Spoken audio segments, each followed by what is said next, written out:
Hi there, I'm Machine Pun Kelly. Thanks for watching.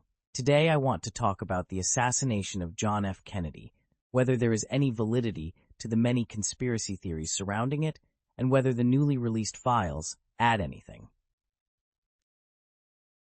On November 22, 1963, John F. Kennedy, along with his wife Jacqueline, Texas Governor John Connally, and his wife Nellie were driving in a presidential motorcade through Dealey Plaza by the Texas School Book Depository. Investigators determined the assassin, Lee Harvey Oswald, acted alone, but conspiracy theories still abound over 60 years later. On March 18th, President Donald Trump released everything regarding the JFK assassination, consisting of 22,000 files and 63,000 pages of new information. Do these contain any new information or shed new light? Let's dive into the conspiracy theories and see. The conspiracy theories mainly consist of four large blocks. 1. The CIA. 2. The KGB. 3. The Mafia. And 4. Cuba. Often these groups are alleged to be working together. Let's look at some of the main conspiracy theories and see if they hold water. CIA involvement. This theory posits that the Central Intelligence Agency and Director Joe McCone, due to their anti-Castro operations and Kennedy's potential disapproval, might have orchestrated or facilitated the assassination. The CIA's plots against Fidel Castro, especially during the early 1960s, are often cited as a motive. KGB involvement. Given Oswald's defection to the Soviet Union and his interactions with KGB officers, theories propose Soviet intelligence might have been involved, either directly or through manipulation. Mafia involvement. Organized crime, particularly figures like Sam Giancana and John Rosselli, is believed to have acted in retaliation for Robert F. Kennedy's aggressive prosecution of mafia activities. Their connections to CIA plots against Castro add complexity to this theory. Cuban government involvement.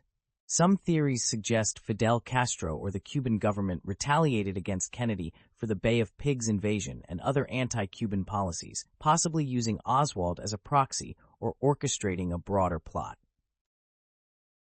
Multiple gunman theory. This theory, often linked to the grassy knoll in Dealey Plaza, suggests multiple shooters were involved, implying a conspiracy beyond a lone gunman, with witnesses reporting shots from different directions. While not tied to any particular conspirator, this facet can't be ignored in any review of the assassination conspiracy theories. The files released by Trump include a range of documents from the CIA, FBI, and other agencies, offering insights into operations, testimonies, and investigations. Following is a detailed analysis of each theory in light of these files.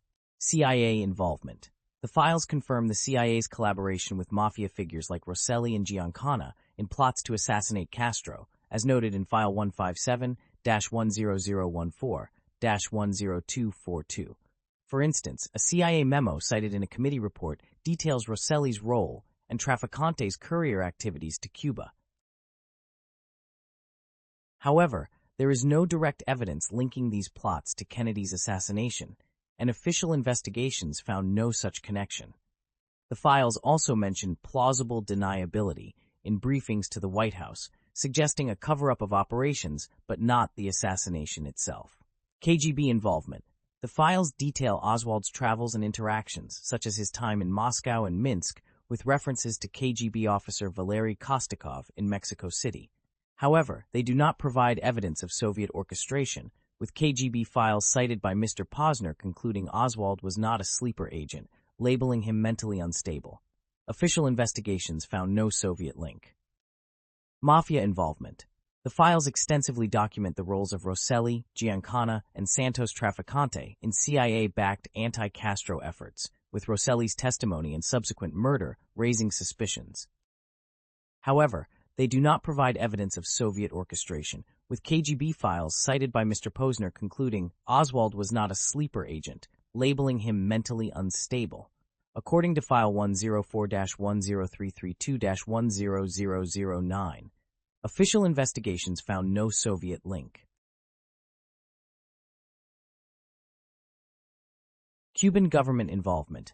The files include Castro's denial of involvement, as reported in an interview with Frank Mankiewicz and Kirby Jones, suggesting Oswald's visit to the Cuban embassy was an attempt to implicate Cuba.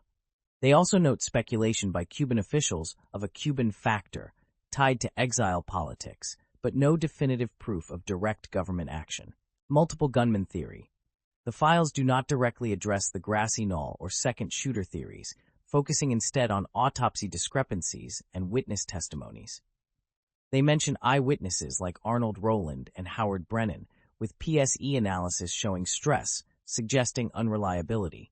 It notes smoke on the knoll, but does not confirm multiple gunmen, leaving this theory no new evidence. Conclusion.